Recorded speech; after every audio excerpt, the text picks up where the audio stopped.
Bom, boa noite a todos. Então, hoje a gente vai continuar o estudo do livro 4, Esperanças e Consolações, no capítulo 2, Penas e Gozos Futuros. Hoje a gente vai falar sobre a duração das penas futuras. Na verdade, a gente vai continuar, né? Então, na 1003, o Kardec inicia com a pergunta, né? É arbitrária ou sujeita a alguma lei a duração dos sofrimentos do culpado na vida futura? Deus nunca obra caprichosamente, e tudo no universo se rege por leis em que a sua sabedoria e a sua bondade se revelam. Aí ele continua: em que se baseia a duração dos sofrimentos do culpado? No tempo necessário a que se melhore, sendo o estado de sofrimento ou de felicidade proporcional ao grau de purificação do espírito. A duração e a natureza de seus sofrimentos dependem do tempo que ele gaste em melhorar-se. À medida que progride, que os sentimentos se lhe depuram, seus sofrimentos diminuem e mudam de natureza. 1005. Ao espírito sofredor, o tempo se afigura tão ou menos longo do que quando estava vivo. Parece-lhes antes mais longo. Para ele não existe o sono. Só para os espíritos que já chegaram a certo grau de purificação é que o tempo, por assim dizer, se apaga diante do infinito. Depois a gente vai dar, ele pede para a gente olhar 240, mas antes eu queria tocar em dois pontos aqui, né? Nessa questão do sentimento, de sentir o sofrimento, né? E quanto esse sofrimento é prolongado. Né? Não, de novo, né, a gente tem que tomar cuidado para a gente não humanizar Deus. Né? Deus não impõe punições, Deus não impõe sofrimentos. Né? O sofrimento, ele é literalmente uma consequência dos nossos atos. Né? E se o nosso ato é errôneo, né, provoca o mal, obviamente que a consequência vai ser ruim também. O quanto que esse sofrimento perdura depende da evolução do espírito. Porque a partir do momento que ele compreende o que ele fez, ele entende que é necessário passar por aquilo para ele poder, né, evoluir e aprender, principalmente, esse sofrimento, é como os espíritos falam, né? Esse sofrimento vai ter um tempo, um começo, um meio e um fim. Agora, se diante da evolução, né, o espírito se revolta, diante da oportunidade do aprendizado, o espírito se revolta, se nega, né, a entender e se nega a aprender, obviamente que o sofrimento vai perdurar, né, vai continuar. E aí vai levar o tempo que for necessário, como eles disseram aqui, para ele se melhorar, né. Então, naquele ditado, né, naquele dito popular, onde a plantação é opcional e a colheita obrigatória, nessa colheita obrigatória, a felicidade vai perdurar, como o sofrimento vai perdurar, desculpa, na medida em que do nível evolutivo do espírito, né? Aí ele pega e fala, né, e na 1005 ele deixa muito bem claro, né, os espíritos deixam muito bem claros que esse tempo do sofrimento, né, o espírito sofredor, né, esse tempo, ele é relativo, né? De novo, ele é relativo ao grau de adiantamento do espírito. Quanto mais adiantado a gente for, menos o tempo é relevante para a gente.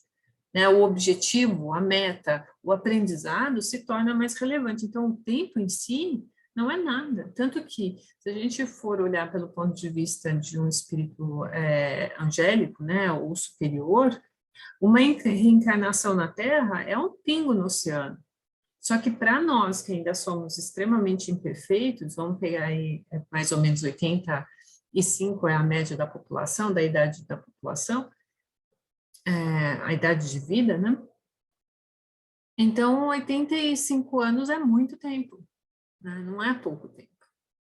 Então, tudo literalmente vai depender da forma como a gente enxerga, porque o sofrimento, ele não é algo infligido a nós, né? O sofrimento, a gente sempre tem que lembrar que é a consequência dos meus atos, né? Porque se eu opto em fazer o bem, eu não vou, né, eu não vou recolher como consequência nenhum tipo de sofrimento, né? Aí, na 240, que é do livro segundo, ou seja, sobre quando o Kardec apresenta, né, o mundo espírita ou o mundo dos espíritos, ele pergunta, né, a duração, os espíritos a compreendem como nós? Não. E daí vem que nem sempre nos compreendeis quando se trata de determinar datas ou épocas. Aí tem um comentário do Kardec. Os espíritos vivem fora do tempo como o compreendemos. A duração para eles deixa, por assim dizer, de existir. Os séculos para nós tão longos não passam aos olhos deles de instantes que se perdem na eternidade. Do mesmo modo que os relevos do solo se apagam e desaparecem para quem se eleva no espaço. Então, de novo, né? Quando a gente desencarna, a realidade mais presente não é a material, a realidade mais presente, ou seja, aquela que a gente realmente vive, é a realidade dos nossos pensamentos, é a nossa realidade espiritual, que é composta pelos nossos pensamentos.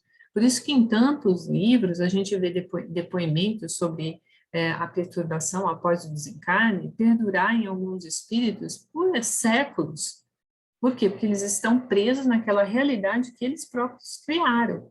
Ou seja, a materialidade, esse tempo, como a gente conta aqui na Terra, já não tem a menor importância, né? Às vezes um espírito pode passar séculos inebriados no umbral, como eles podem passar um momento muito breve, né? Tudo isso vai depender do grau de evolução e da forma como você desencarna. E daí, se a gente leva o mesmo conceito, como eu disse anteriormente, né, para os espíritos mais evoluídos, né, superiores, angélicos, ou até espíritos puros, né, como alguns autores denominam, para eles, então, o tempo não tem significância nenhuma, né, não tem significado nenhum, né, porque o que importa para eles é a meta do trabalho, é conduzir o trabalho, né, colocar a obra divina em prática, ou seja, conduzir suas missões. Então, a gente pega espíritos mais evoluídos que reencarnaram aqui na Terra e a gente percebe que o tempo para eles é irrelevante no mesmo sentido que para nós, né? Para eles, na verdade, o que não pode acontecer é perder a oportunidade de ajudar, não perder a oportunidade de fazer algo, né? Então, eles estão muito mais preocupados em trabalhar em prol do próximo, em praticar o bem, do que necessariamente contar o tempo pelo qual eles estão fazendo isso, né? Aí, continuando, né? Na 1006. Podem durar eternamente os sofrimentos do espírito? Não há dúvida de que se ele pudesse ser eternamente mau, isto é, se jamais se arrependesse e melhorasse, sofreria eternamente. Mas Deus não criou seres tendo por destino permanecerem voltados, né, perpetuamente ao mal. Apenas os criou a todos simples e ignorantes, tendo todos, no entanto, que progredir em tempo mais ou menos longo, conforme decorrer da vontade de cada um. Mais ou menos tardia pode ser a vontade, do mesmo modo que há crianças mais ou menos precoces. Porém, cedo ou tarde, ela aparece por efeito da irresistível necessidade que o espírito sente de sair da inferioridade e de se tornar feliz. Eminentemente, sábia e magnânima é, pois, a lei que rege a duração das penas, porquanto subordina essa duração aos esforços do espírito. Jamais o priva do seu livre-arbítrio. Se deste faz ele mau uso, sofre as consequências. Aí é uma mensagem, né, uma resposta de São Luís. Mais uma vez, né, tudo depende do grau evolutivo, mas algo que não pode, né, que a gente aprendeu quando a gente viu a lei do progresso, é impedir esse progresso, ou seja, um espírito não pode e não vai permanecer na erraticidade ou num estado endurecido. Pode demorar? Pode demorar. Mas a própria lei do progresso vai começar a agir em cima desse espírito de alguma forma. A gente pode perceber isso claramente nas pessoas que nos cercam, né? Até um ponto, às vezes a pessoa fica como que eu disse, como que eu posso dizer, relutante ao conhecimento. Mas alguma coisa vai empurrar aquela pessoa, alguma situação, alguma dificuldade, que algum conhecimento ela vai adquirir durante a vida dela, né? Ela pode ser a pessoa mais avessa à educação, mais avessa ao aprendizado, mas de alguma forma ela sempre aprende. De alguma forma a gente vê, né, o progresso de uma reencarnação no espírito, mesmo que esse progresso não seja tão grande, né? Mas a gente sempre vê o ser humano progredindo. Então, se até numa encarnação a gente consegue ver, consegue distinguir o progresso em alguma esfera daquele espírito, então é impossível que ele permaneça no estado, eu falo endurecido, né? Ou seja, de persistência no mal, né? Em algum momento essa vontade, ou seja, o limite, né, do sofrimento vai atingir, vai chegar, e esse espírito vai começar a aprender que a melhor alternativa é praticar o bem, né? Invariavelmente. E a gente tem que lembrar que isso ocorre não simplesmente porque tem a lei do progresso, mas porque nós somos filhos de um Criador, né? Nós somos criaturas que vieram, que foram criadas, né? E esse Criador é soberanamente bom e justo. Então, a gente traz isso, a gente fala muito, né, de DNA, né, na materialidade, mas a gente traz esse, né, esse código, né, das leis divinas dentro do nosso espírito. Alguns autores vão dizer que é uma centelha divina, né? Então, a gente não pode negar a nossa origem. E a nossa origem, ela é fincada no bem. Então, invariavelmente, né, ou de forma irrefutável, a gente vai melhorar, a gente vai atingir a angelitude. Agora, tudo isso vai depender da nossa vontade, né? Aqueles que enxergam mais cedo de que o bem recompensa melhor que o mal, que não vale a pena insistir no orgulho, no egoísmo, vão evoluir mais rapidamente. Agora, aqueles que insistirem no orgulho, insistirem no egoísmo, vão ser mais tardios nessa evolução. Outro ponto interessante de tudo isso é que a velocidade não importa, né? Quando a gente atinge a angelitude, independentemente do nosso passado, nós seremos iguais, né? Não vai haver uma diferença, claro que iguais dentro das nossas individualidades, né? Mas nenhum espírito que pudesse olhar dois espíritos superiores, né, ou dois espíritos angélicos, conseguiria dizer que um é mais evoluído que o outro, né? Por conta da velocidade, pelo caminho, a velocidade que eles conduziram, né, a sua evolução. Invariavelmente nós vamos atingir esse ponto, e esse ponto é o mesmo ponto para todo mundo, né? É sempre importante salientar isso, né? Que, na verdade, o caminho que a gente percorre traz consequências para nós mesmos, né? E essas consequências estão exatamente dentro dessa pergunta aqui que o Kardec fez, que é na questão do sofrimento. Então, quanto mais longo eu persistir nesse caminho do mal, mais sofrimento eu vou adquirir para mim, e mais lentamente será o meu progresso, né? E, de novo, né, assim, só para insistir nesse ponto, o Espiritismo realmente deixa a gente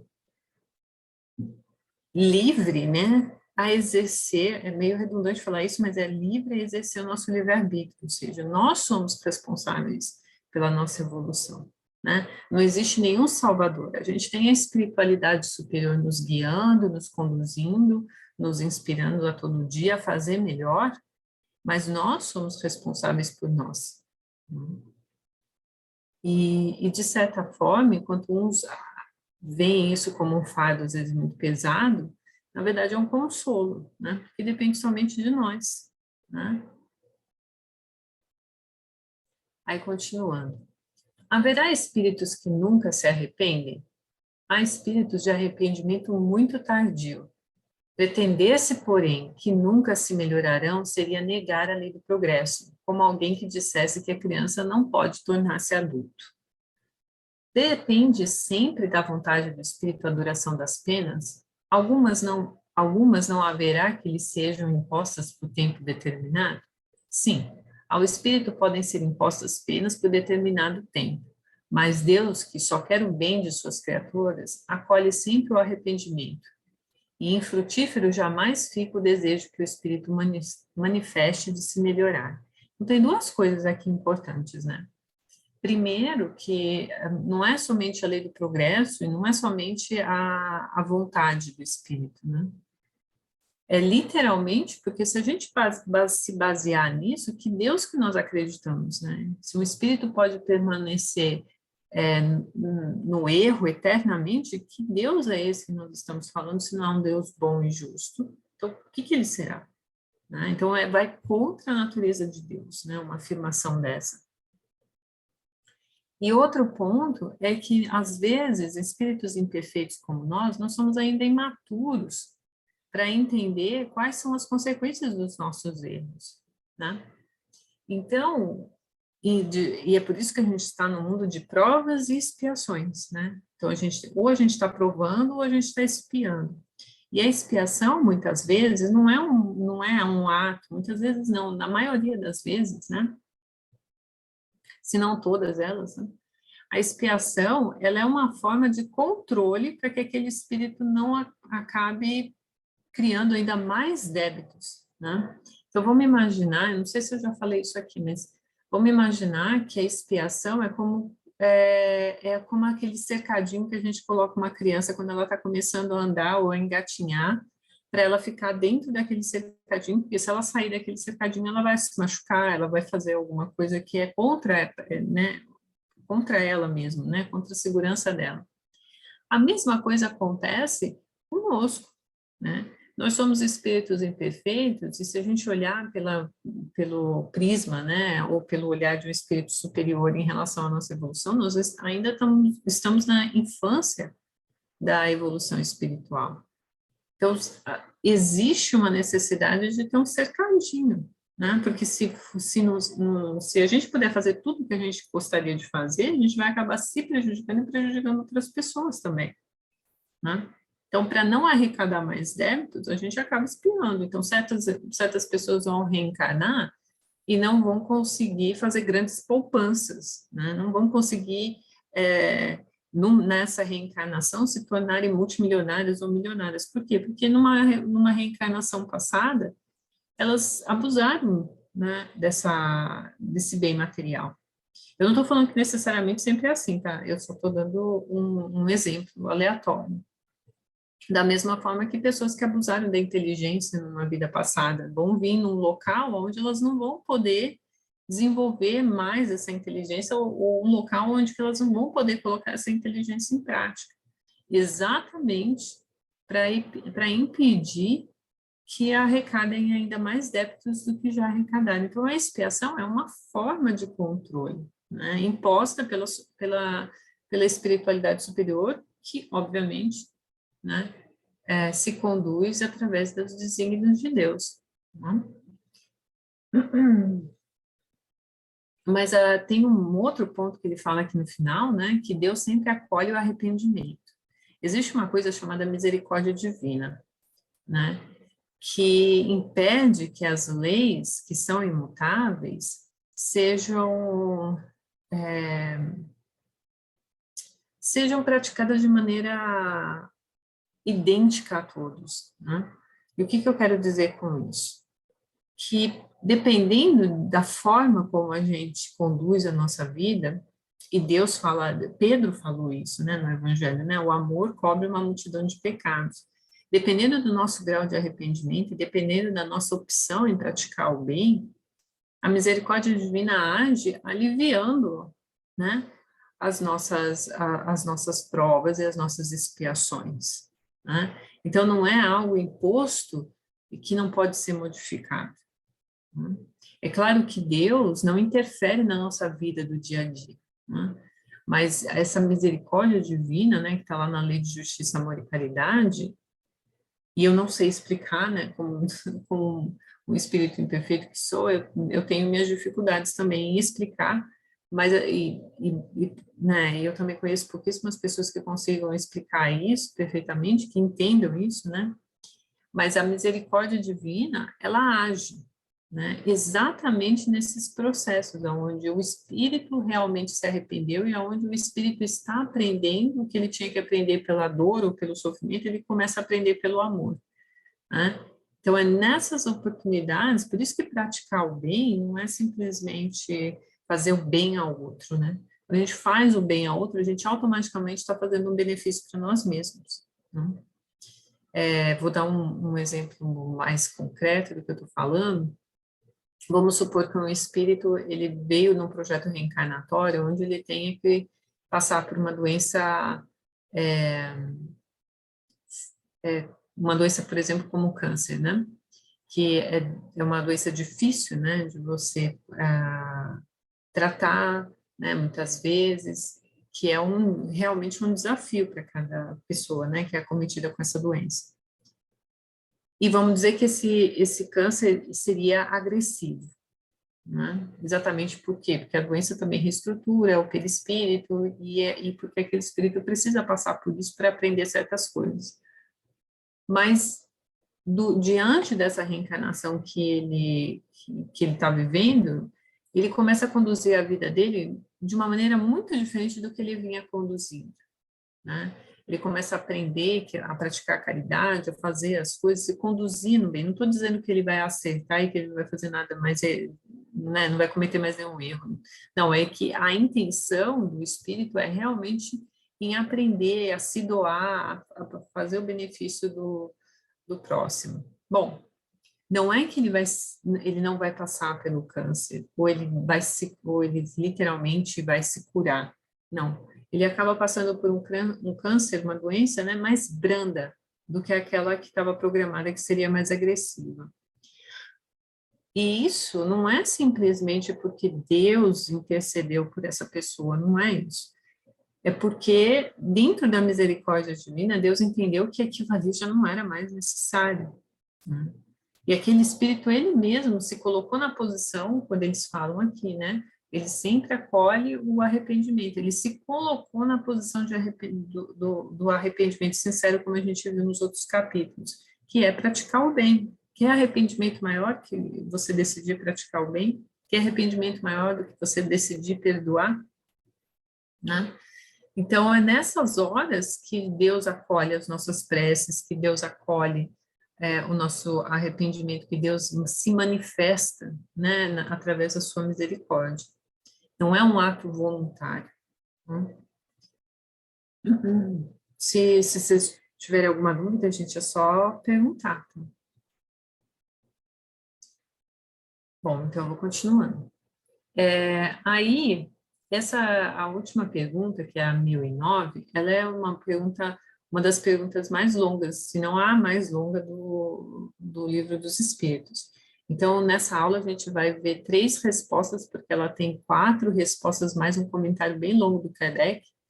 E quando a gente voltar no próximo estudo, a gente vai ver o final dessa 1009, tá? Então, a 1009, o Kardec pergunta: assim, as penas impostas jamais o são por toda a eternidade? Aí a primeira resposta é de Santo Agostinho: interrogai o vosso bom senso, a vossa razão, e perguntai-lhes, desculpa, se uma condenação perpétua, motivada por alguns momentos de erro, não seria a negação da bondade de Deus, que é, com efeito, a duração da vida, ainda quando de 100 anos em face da eternidade. Eternidade. Compreendeis bem esta palavra? Sofrimentos, torturas sem fim, sem esperanças, por causa de algumas faltas? O juízo não repele semelhante ideia? Que os antigos tenham considerado o Senhor do Universo um Deus terrível, cioso e vingativo, concebe-se. Na ignorância em que se achavam, atribuíam à divindade as paixões dos homens. Esse, todavia, não é o Deus dos cristãos, que classifica como virtudes primordiais o amor, a caridade, a misericórdia, o esquecimento das ofensas. Poderia ele carecer das qualidades cujo posse prescreve como um dever às suas criaturas, não haverá contradição em se lhe atribuir a bondade infinita e a vingança também infinita? Dizeis que, acima de tudo, ele é justo e que o homem não lhe compreende a justiça. Mas a justiça não exclui a bondade. E ele não seria bom se condenasse a eternas e horríveis penas a maioria das suas criaturas. Teria o direito de fazer da justiça uma obrigação para os seus filhos se lhes não desse meio de compreendê-la? Aliás, no fazer que a duração das penas dependa dos esforços do culpado, não está toda a sublimidade da justiça unida à bondade? Aí é que se encontra a verdade desta sentença, a cada um segundo as suas obras. Então, veja, Deus, ele é justo, só que essa justiça, ela é muito diferente da justiça que a gente faz aqui nesse plano material, né? Ou seja, da justiça terrena, da justiça dos homens. Né? A gente vê claramente, né, que o perdão não é algo possível dentro de um tribunal, muitas vezes, a não ser que o juiz entenda isso e compreenda. Mas as leis humanas, elas são muito taxativas, né? Em relação ao cometeu tal falta, esta é a punição. Então, ela é descrita nas nossas leis, né? Para cada ato, né? Para cada crime que a pessoa comete, existe um código e existe uma punição relativa, né? No caso de Deus, não é assim, né? O objetivo de Deus não é isolar o indivíduo que pode prejudicar a sociedade, né? Ou que prejudicou alguém. O objetivo de Deus é nos fazer compreender a responsabilidade dos nossos atos, né? É nos dar o conhecimento e ao nos proporcionar o livre-arbítrio, permitir que nós possamos conduzir as nossas vidas, né? O importante para Deus é nós aprendermos. E para a gente entender um pouco o que seria essa justiça divina, Jesus trouxe, né, a parábola do filho pródigo. Aquela parábola é extremamente rica, né? E lá explica verdadeiramente o que é o sentimento de Deus em relação a nós. Deus não está esperando e não está nos cobrando absolutamente nada, né? O que Ele espera de nós é simplesmente que a gente retorne à casa dele, ou seja, que a gente entenda as leis divinas e comece a praticá-las, né?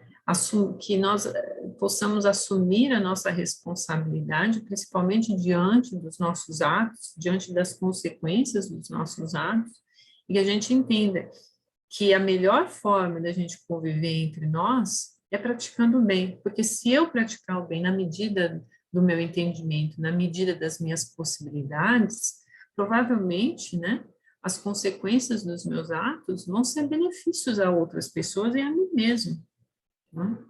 A única forma da gente garantir que, porque é muito difícil, né, às vezes medir as consequências de um ato errado, né, ou de um erro que nós cometemos.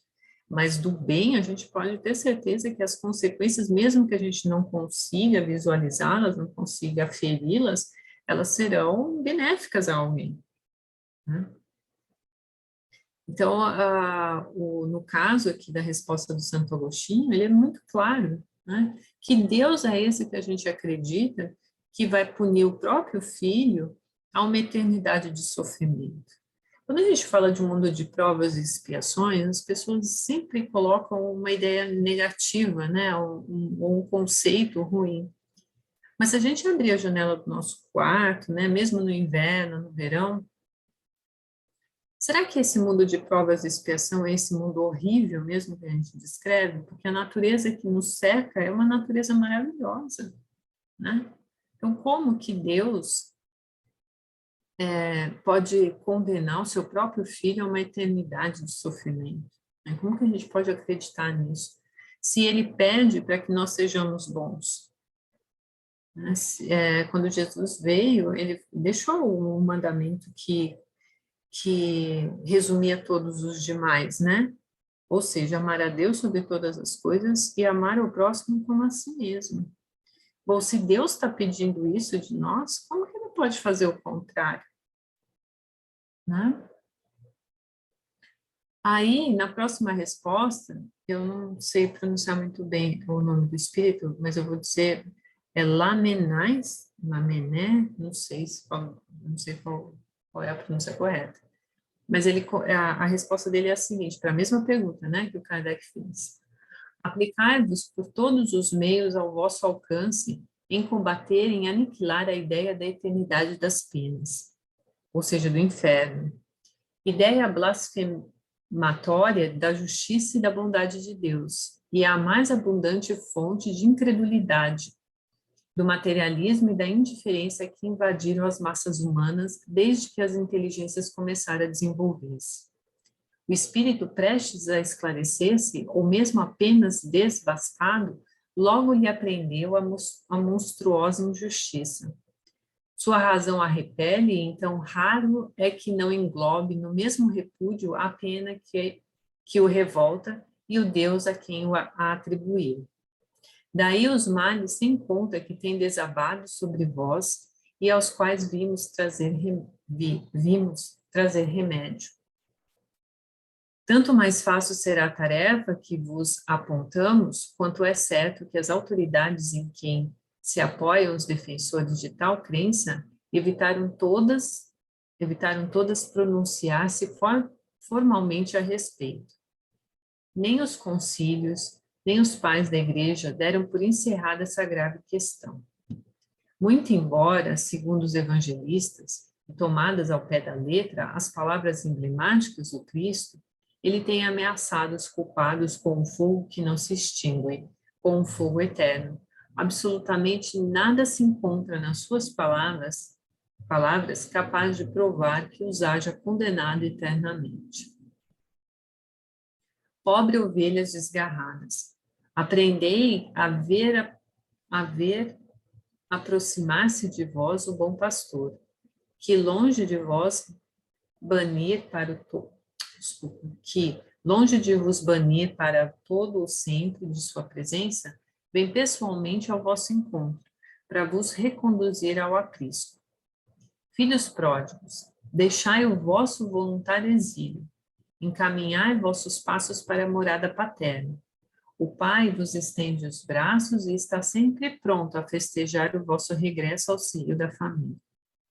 Então, aqui, esse espírito, ele destaca um ponto muito importante, né? Porque na época que o Kardec escreveu o Livro dos Espíritos, foi um dos pontos auges, né, da racionalidade humana, né? Foi quando a ciência começou a se despontar. A ciência, né, comum que a gente conhece até hoje, né? E quando essa razão começou a tomar forma, né, e principalmente várias pessoas começaram a contestar certos dogmas, né, da Igreja Católica e de outras religiões cristãs, entender Deus como uma entidade que vai decidir se você vai para o céu ou inferno, e as chances de você ir para o céu são quase mínimas, né? O seu destino era o fogo eterno, o sofrimento eterno, a pena eterna, não fazia muita razão, né? Não tinha racionalidade nisso. Porque basta a gente fazer uma simples comparação, né, de uma mãe em relação a um filho que não consegue se corrigir, né? Que tem algum problema, que acaba sempre numa penitenciária. Essa mãe não desiste do filho, desiste? Não, qualquer penitenciária em qualquer lugar do mundo, a gente vai ver que as mães são as que mais visitam os filhos que ali estejam, né? Filhos ou filhas. Então, como que um ser que é imperfeito tem sentimentos mais nobres que uma entidade que criou o mundo, que criou o universo, né? Tem mais sentimentos bons, perdoa? Não faz sentido, né? Então, foi nesse ponto aqui que o Espírito ainda salienta, né? Que foi por conta dessa contestação que muitos perderam a sua fé em Deus, né? Que acabaram por desacreditar na possibilidade da existência de Deus. Exatamente por conta dessa insistência que algumas religiões têm em propagar essa ideia do Deus punitivo, do Deus inquisidor, daquele que persegue, daquele que não perdoa, né? E que, na menor das nossas faltas, nos condena ao sofrimento eterno no inferno, né? Então, tomar cuidado, né, ele fala aqui, né, para a gente não misturar as coisas, porque Deus é bondade, porque Deus é a razão pela qual nós estamos aqui. Deus é o amor, né? A gente não consegue ainda conceber a ideia do que seja Deus, mas a Joana de Ângeles tem uma frase em um dos livros dela que ela fala que nós estamos mergulhados em Deus, né? Que basta a gente mentalizar e querer se aproximar do Pai, o Pai está do nosso lado, o Pai, a Mãe, da forma como vocês queiram defini-lo, né? E lembrar, né, bem que Jesus falou, né, que ele era o pastor e que nenhuma ovelha estaria perdida, né? Então, se não vai perder nenhuma ovelha, como que pode condenar ao inferno, né? Condenar ao sofrimento? De novo, né? E daí ele pede aqui, no final, né? Para a gente lembrar sempre de que nós somos os filhos pródigos, né? E que Deus só está esperando nós retornarmos ao nosso verdadeiro lar, né? E aonde é esse verdadeiro lar?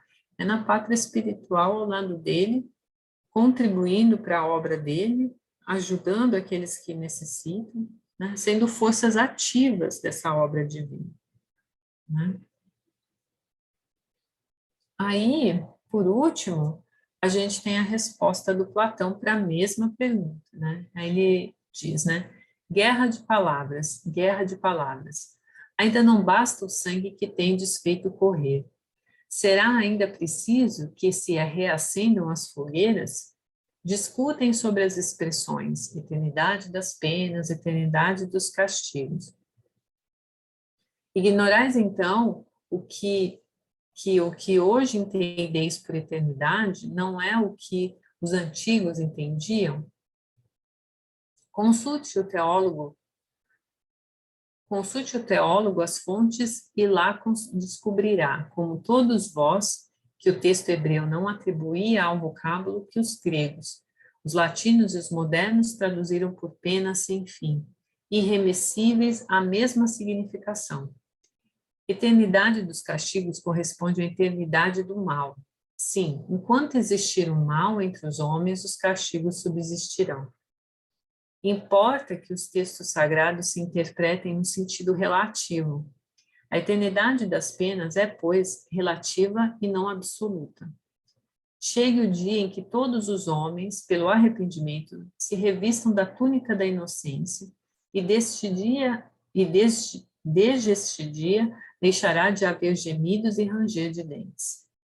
Limitada tendes, exceto a vossa razão humana, porém, tal como a tendes, ela é uma dádiva de Deus, e com o auxílio dessa razão, nenhum homem de boa fé haverá que de outra forma compreenda a eternidade dos castigos, penas eternas, pois que seria necessário então admitir-se por eterno o mal.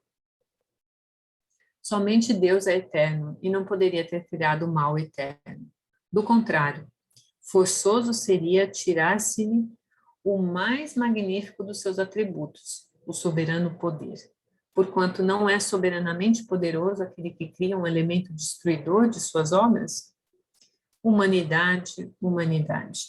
Não mergulhes mais em teus tristes olhares nas profundezas da terra, procurando aí os castigos. Chora, espera, espia e refugia-te na ideia de um Deus intrinsecamente bom, absolutamente poderoso e essencialmente justo. Platão. Então, aqui é outro olhar, né, para a mesma pergunta. Ou seja, a gente está discutindo, às vezes, coisas que são redundantes, né?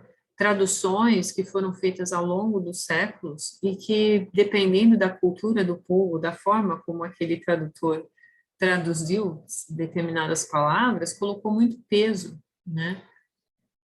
E a gente tem uma forma, muitas vezes, muito dura de interpretar a realidade, né? Vulgarmente a gente fala assim, né? No preto ou no branco, né? Nos absolutos, né? É nunca o sempre. E, na verdade, Deus age de maneira muito relativa, né? Essa questão de Deus ser absolutamente poderoso, onipresente, né? Onisciente, significa que ele conhece a todos nós individualmente, detalhadamente, intrinsecamente. Né? Tentar, de novo, né? A gente tentar conceber Deus é muito difícil, porque como que a gente pode entender uma entidade que literalmente conhece a todos intimamente, né? Que para ele não é necessário que a gente verbalize absolutamente nada, né? A gente não precisa dizer nada, Deus sabe, né? Muitas vezes o que ele espera da gente são nossas atitudes, os nossos arrependimentos, né? Ele espera o nosso reconhecimento, né? Não só dele, mas também das nossas responsabilidades. É para isso que a prece serve muitas vezes também, né? Para a gente reconhecer onde nós precisamos melhorar. Não que Deus precisa, né? Necessita que nós o alertamos, né? Do que nós estamos necessitados, das nossas dificuldades. Ele sabe de tudo isso. E lembrar que Deus é, como ele diz aqui no final, né? Ele é intrinsecamente bom e essencialmente justo, né? Então, como que a gente pode acreditar que Deus criou o mal, né? Ou que ele tenha criado uma criatura que fosse responsável pelo mal? Kardec define muito bem o bem e o mal, né? O mal é a ausência do bem, né? Então, se ele é a ausência do bem, significa que o mal não existe. Ele não é real. Ele é um momento, né? É um momento em que o espírito deixou de praticar o bem, que não praticou o bem. Então, portanto, se ele não existe, Deus não criou, né? Então, ele não é criado. O mal não existe porque ele não foi criado. Ele não foi criado exatamente pelo Criador, que é responsável por tudo que está aqui. Somos nós que, no direito de exercer o nosso livre-arbítrio, deixamos de praticar o bem, né? E sofremos a consequência disso. E quando ele fala que esse mal, esse sofrimento, né, decorrente do mal, ele é eterno na medida em que a gente continua praticando o mal. Um exemplo bem simples é por que existe essa desigualdade tão grande entre as pessoas no planeta, enquanto umas podem escolher o que comer, outras não têm o que comer. Ora, porque a gente mantém essa situação através das nossas atitudes como sociedade. E enquanto a gente mantiver dessa forma, isso vai acontecer. A hora que né, nós nos juntarmos e entendermos socialmente, ou seja, de uma forma conjunta, que isso não pode mais ocorrer, como isso já aconteceu em algumas cidades, né, no mundo e em alguns países, não vai mais acontecer, né? Então, de novo, a decisão em não fazer o mal é nossa, porque Deus não pratica o mal, Deus não criou o mal.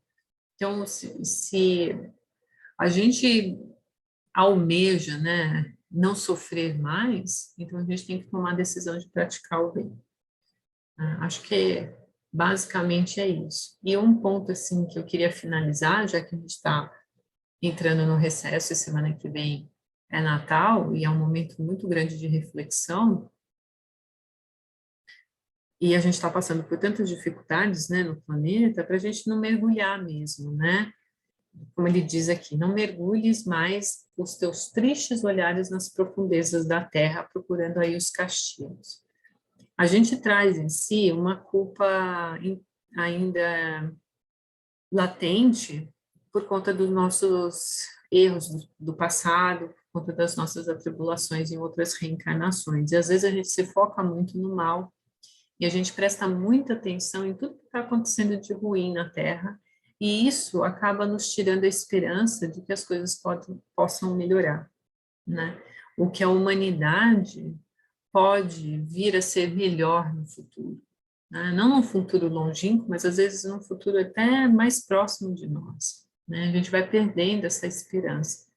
Então, vamos focar, né, nessa frase do Platão, né, para a gente se refugiar não nas profundezas, no mal que ainda ocorre na Terra, no sofrimento que ainda é tão gritante, né, no nosso planeta, mas para a gente se refugiar na ideia de que Deus está presente em todos os lugares, que Ele é intrinsecamente bom, absolutamente poderoso e essencialmente justo, né? E que todos nós vamos passar por aquilo que nós necessitamos passar para o nosso aprendizado, nada mais, nada menos, né?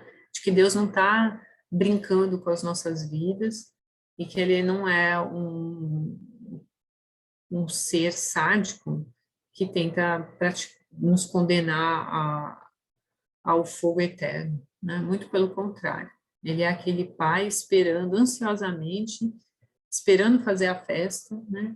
Quando o filho pródigo retorna ao lar. Acho que era isso, né? Aí, só salientando que a gente entra em recesso por conta do Natal e do Ano Novo, mas que a gente volta no início do ano que vem, em janeiro. Bom, alguém quer fazer algum comentário?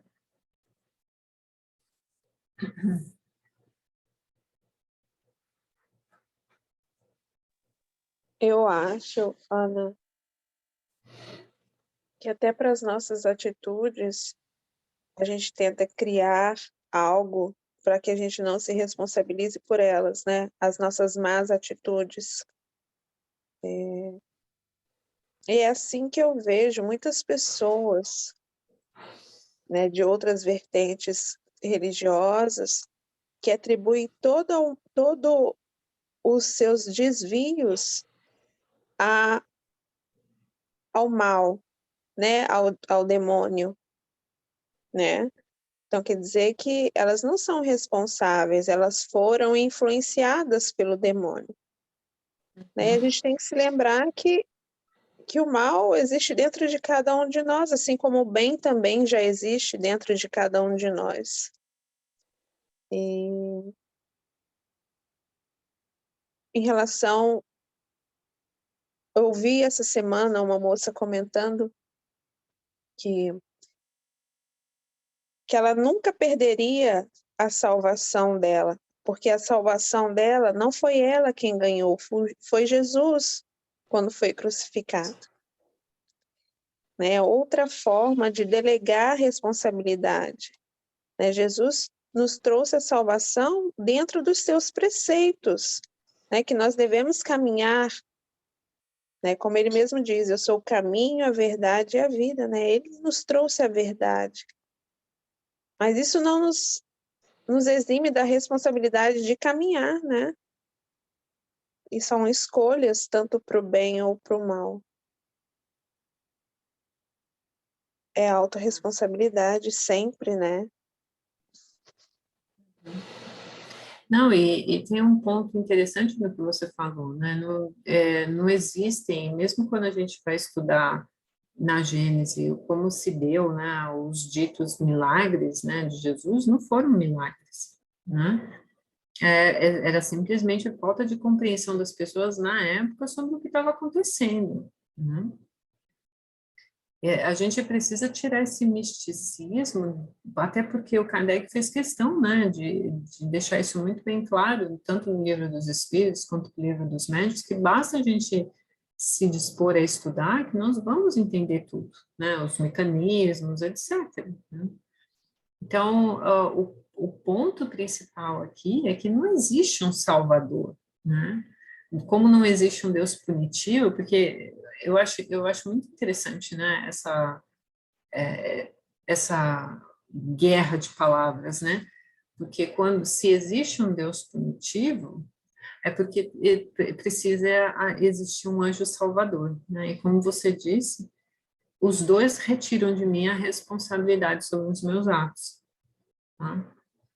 Porque se Deus me pune e Jesus me salva, é porque alguma coisa está me obrigando a fazer um mal, né? Algo, né? Daí, nesse caso, como você falou, é o demônio, né? O demônio que me empurra para o mal. E Deus vem e me salva. Jesus vem e me salva e Deus me concede o paraíso, né?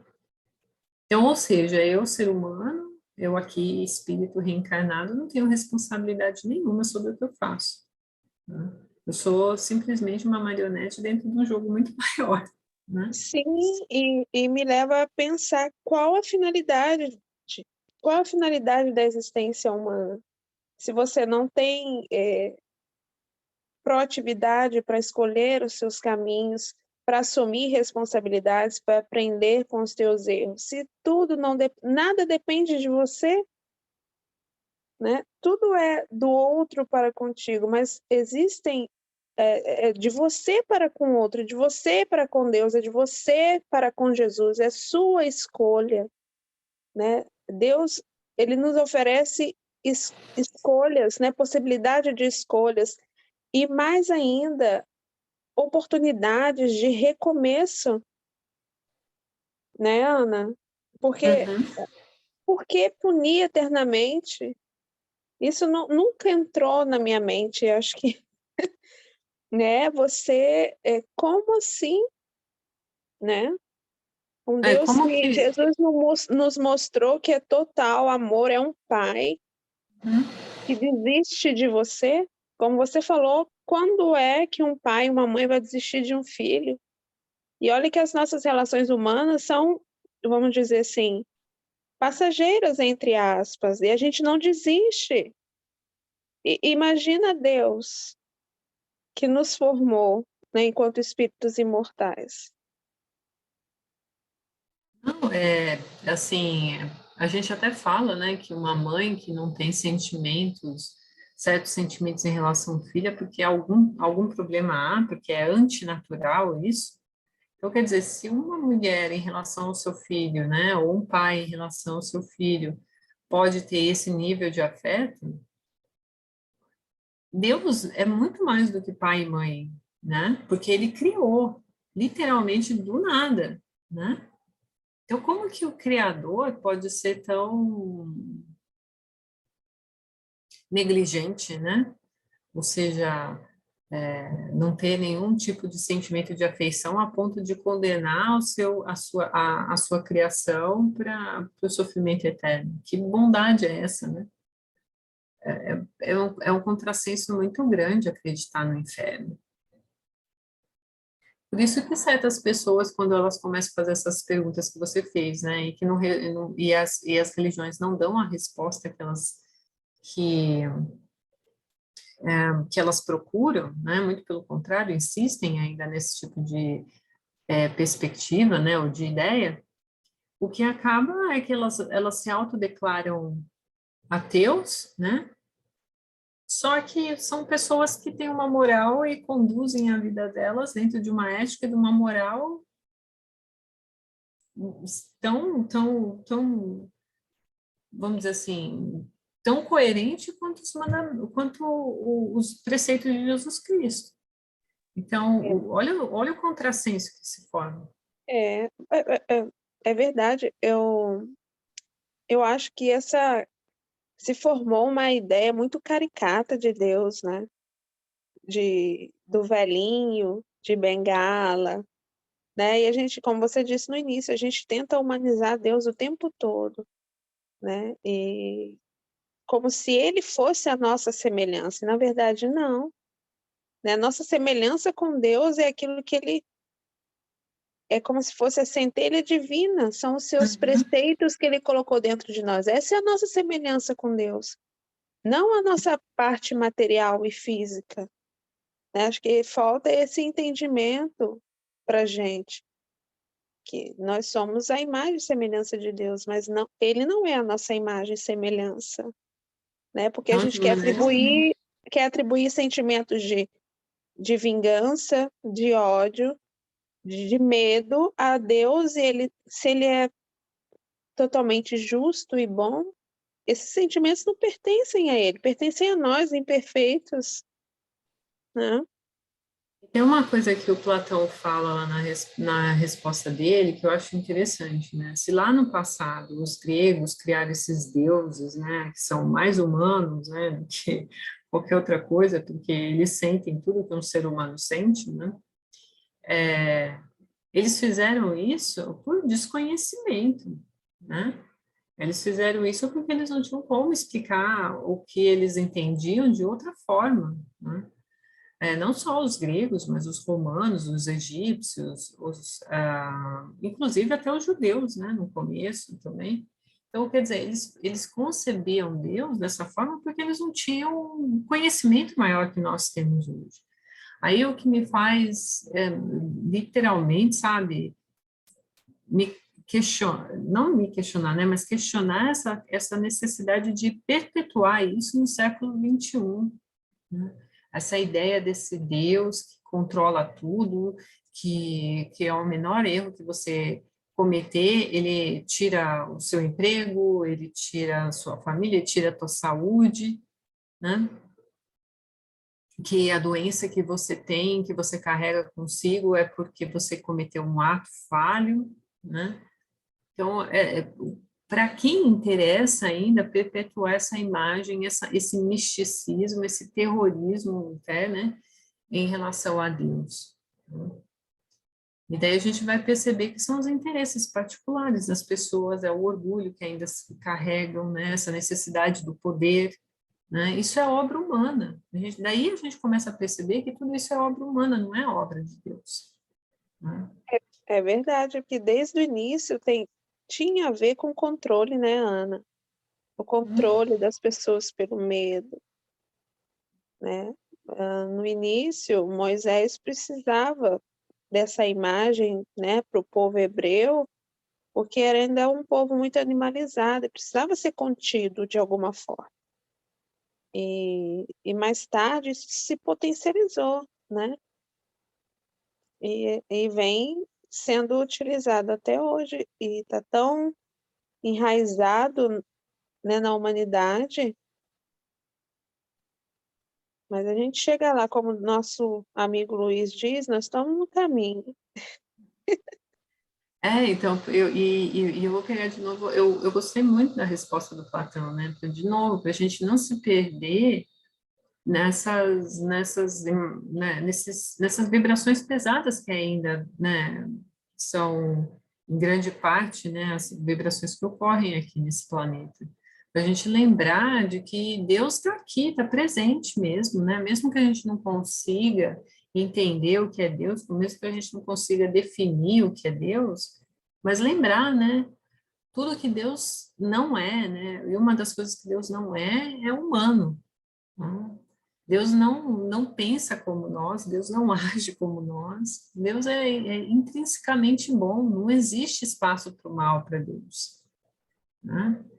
E lembrar sempre da parábola do filho pródigo, eu acho que essa é uma das parábolas que Jesus contou que ela não envelhece de maneira alguma, né? Então, ela não fica caduca, né? Ela não caduca nunca, porque ela descreve muito bem a nossa realidade de hoje, né? Então, que a gente possa, a cada dia, lembrar do que realmente importa, que é praticar o bem, né? Se a gente conseguir lembrar disso todos os dias, né, principalmente naquelas horas em que a situação não está fácil, que manter a calma, manter a tolerância, a paciência está muito difícil, né, principalmente às vezes a esperança, que a gente lembre de Deus nesses momentos, ser leve, né, na sua vibração através de uma prece e continuamos, né, continuemos o nosso caminho sempre tentando fazer o melhor, né, assumindo a responsabilidade dos nossos atos. Quando eu falo, assim, da responsabilidade dos atos, não significa ter ciência de todas as consequências dos atos, né, mas que a gente lembre que todos os nossos atos têm consequências. Então, é melhor investir na prática do bem, e daí a gente sabe que a consequência é boa, né? É a gente ponderar, né, Ana? Tem um um trecho no filme do Divaldo que a Joana fala para ele, para ele analisar o que ele pensa, se aquilo que ele pensa naquele momento afasta ou aproxima ele de Deus, né? E isso a gente deve pensar sempre, todos os dias. Será que essa minha atitude ou esse meu pensamento me afasta ou me aproxima? Porque filhos pródigos nós somos e seremos ainda muitas vezes, né? Porque a gente está sempre no caminho do aprendizado. Ainda falta muito para a gente voltar realmente, né, para a casa do Pai. Mas a gente deve sempre buscar sempre as melhores escolhas, né, dentro das possibilidades que a gente já tem hoje, né, trabalhar com o que a gente já tem, né? Mas tem uma coisa que eu acho interessante, Daniel, que na parábola, que assim, a volta da casa do Pai é toda vez que a gente decide praticar o bem, né? É claro que uma hora a gente vai voltar e vai ficar lá, né? Que seria, obviamente, quando a gente chegar, né, aliás, na angelitude. Mas toda vez que a gente está praticando bem, toda vez que a gente se toma, né, pela esperança, pela paciência, pela humildade, a gente está voltando para casa, né? Porque a nossa verdadeira casa está aqui dentro de nós mesmos, né? Está dentro do nosso espírito. Não existe um espaço, de novo, né? Esse é um conceito muito materialista nosso ainda. Não existe um espaço físico pré-determinado para a gente estar depois da evolução, né? Como, vamos dizer assim, da evolução completa. Porque aonde que os espíritos angélicos estão, se não no umbral, trabalhando, né? Pois é, e a gente não, né? Muitos dizem que não querem ir para o umbral, né? Mas nós já estamos nele. Já estamos. Já, porque Dependendo dos seus pensamentos, você vive mais ainda dentro do umbral. O que é muito difícil ainda para entender, né? é que, é de novo, né? A gente tem que sair desses conceitos que nos prendem a algo fixo, né, material, e extrapolar isso, né? Quando a gente fala do umbral, o umbral é onde os nossos pensamentos se ligam, né? Então, assim, o que eu quero dizer com isso? Se os meus pensamentos se ligam num nível vibracional muito baixo, eu estou no umbral, né? Eu posso estar encarnada, é só que quando eu estou desencarnada, é como se isso me puxasse para uma determinada região, né? Mas se eu durmo e durante o meu desdobramento, para onde que eu vou, né? Agora, se eu elevo os meus pensamentos, em que mundo feliz eu me sintonizo, né? Então, E assim, isso é totalmente verdadeiro, né? uhum. Não adianta você viver uma vida bagunçada e achar que quando você desprender ou quando você desencarnar, você vai se ligar a algum lugar diferente, né, das suas vibrações, da vida que você consumia aqui na Terra. É a mesma coisa que aquela ideia fictícia, né, de que quando a gente desencarnar, por alguma ação, assim, não identificada, eu vou me tornar um espírito melhor só porque eu desencarnei, né? E que eu vou ser diferente do que eu era.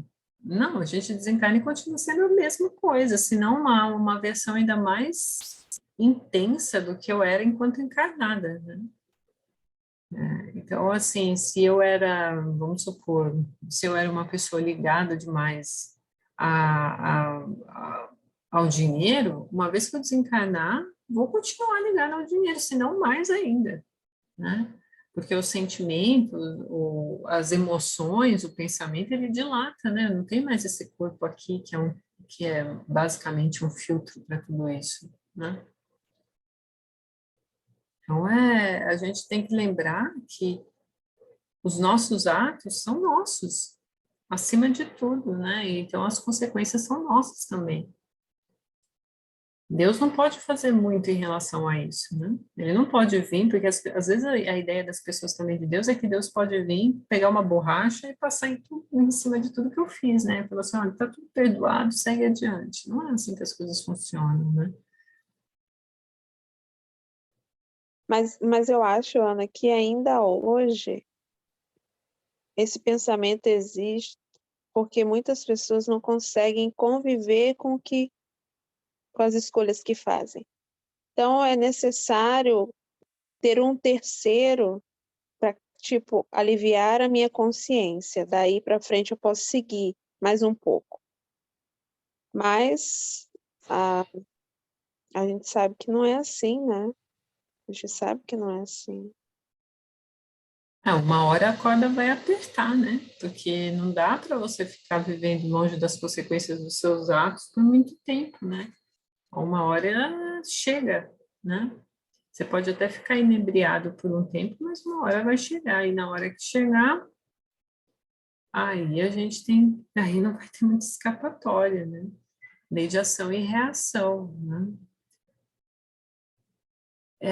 Eu acho que às vezes também, sabe, Daniel, é ainda a imaturidade espiritual, né, evolutiva que faz com que, olha, eu não quero decidir nada, eu não sei de nada, eu prefiro que outra pessoa decida por mim, né? Porque existem várias pessoas, né, que ainda acreditam nessas ideias por várias razões, né? E eu acho que na sua grande maioria é porque não tem receio, tem medo de decidir, tem medo de fazer as coisas, então é melhor deixar outra pessoa decidir por elas, e elas vão deixando, né? Eu acho que ainda é muito mais imaturidade do que qualquer outra coisa, eu acho, sabe? Eu concordo com você. Concordo sim. Porque às vezes eu fico brincando, né?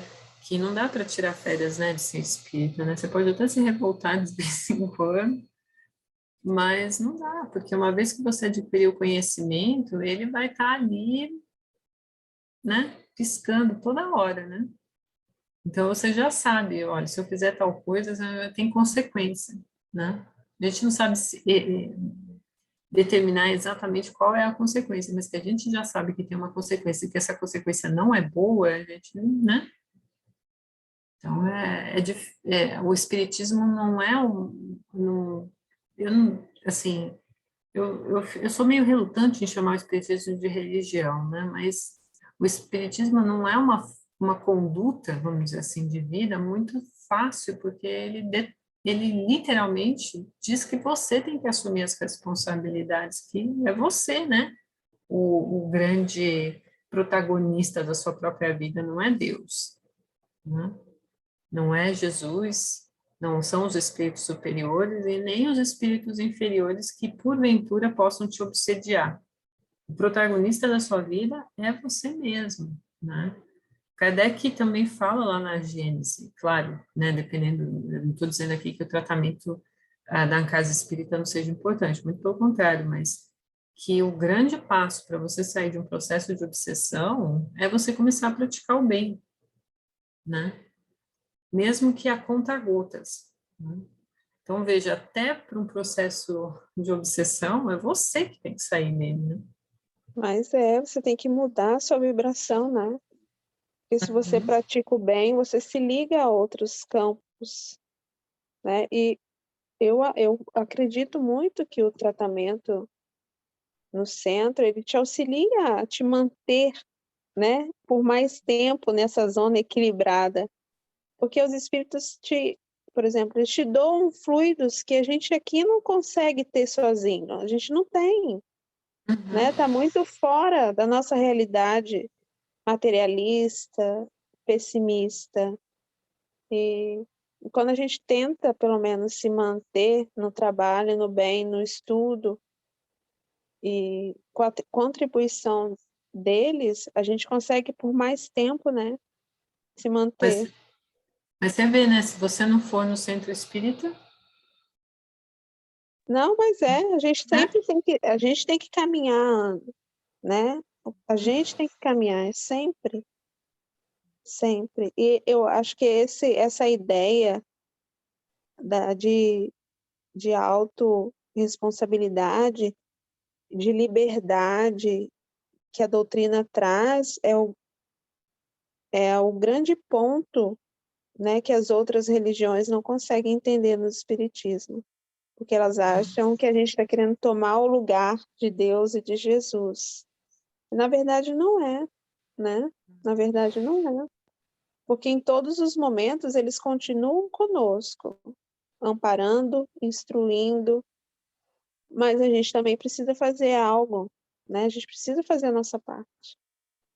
Eu acho que se a gente fosse resumir o Espiritismo de alguma forma, é que o Espiritismo coloca todos os personagens nos seus devidos lugares, né? Então, Deus é o Pai, Jesus é o Mestre, né?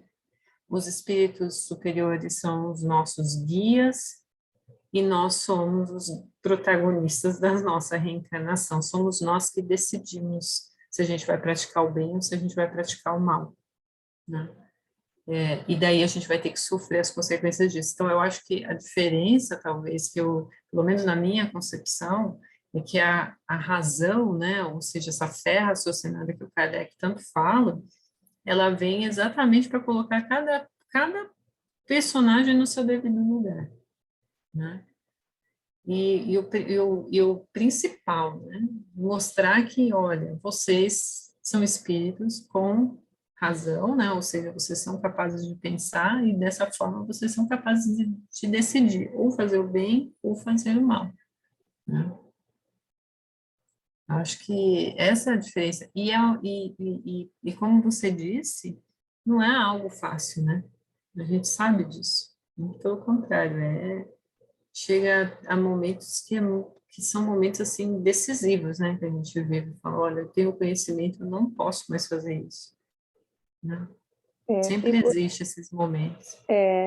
sim, acho que é uma mudança muito grande, né? Eu já conheci senhoras que cresceram comigo no centro, né? Porque eu nasci no lar espírita, frequentei evangelização e elas sempre estavam lá.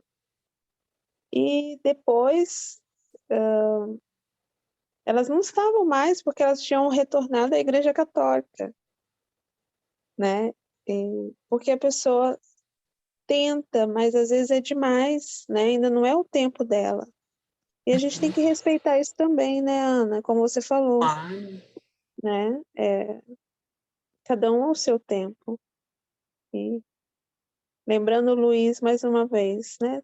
Cada um vai no seu tempo, no seu passo, e o caminho vai. Nós estamos no caminho. A gente sempre tem que lembrar que nem as respostas de hoje, né, dos espíritos, né? Existe um momento de saturação, né? Ou seja, vai ter um momento em que aquele espírito não vai mais aguentar ficar dentro dessa dinâmica e vai mudar. Mas, de novo, como você disse, é no tempo dele, né? O meu nível de saturação, ou seja, o meu nível de né, o meu limite para sofrer não é o mesmo que o seu, não é o mesmo que a Cristiane, não é o mesmo que o Luiz, não, cada um tem o seu momento, né? Às vezes a gente sofre, a gente consegue aguentar mais, às vezes a gente consegue aguentar menos, e depende da situação também, né? A situação, às vezes, as situações são bem particulares, às vezes, né? E agora eu me lembrei, né, você falou, né, que a doutrina, aquilo que a gente aprende, sempre fica apitando na nossa consciência, né, quando a gente vai tomar alguma atitude. Isso é muito real, porque eu cresci no lar espírita, cresci no centro espírita, mas na juventude eu me afastei um pouco. Comecei a fazer faculdade, fazer estágio, e a doutrina e o centro ficou em stand-by. Mas sempre que eu ia fazer algo, sempre me apitava a mente. Eu deixei de ir ao centro, mas a doutrina não me deixou, né?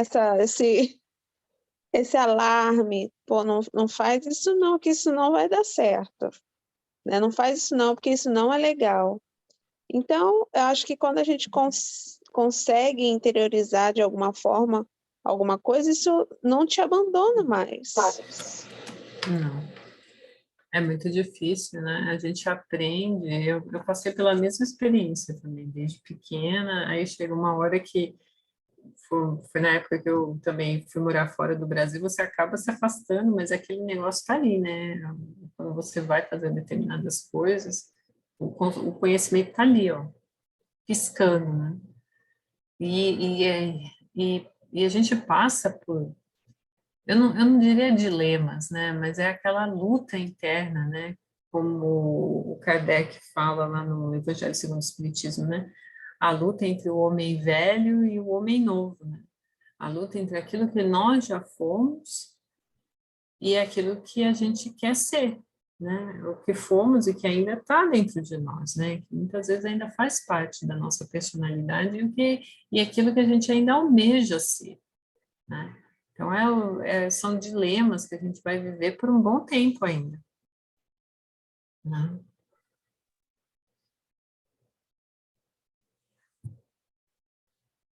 Bom, gente, agora que eu olhei, né? A gente ainda tem um tempinho, mas alguém quer fazer algum comentário?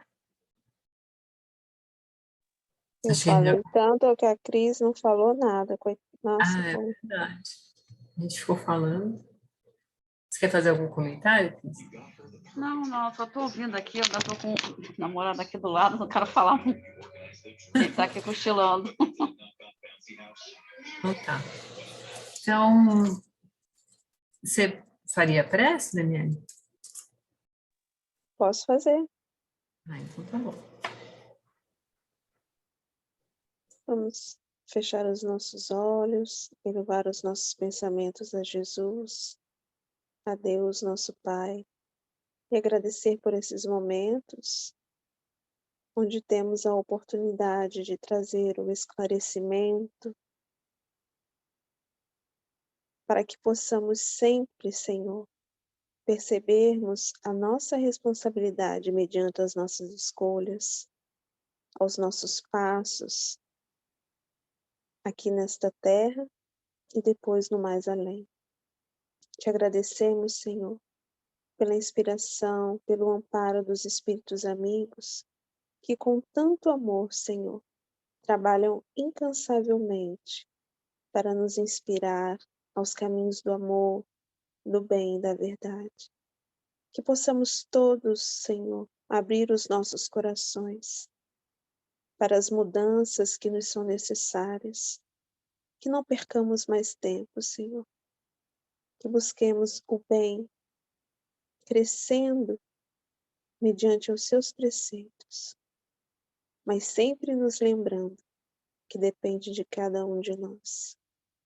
Obrigado por estar conosco, hoje e sempre. Assim seja, graças a Deus. Ops.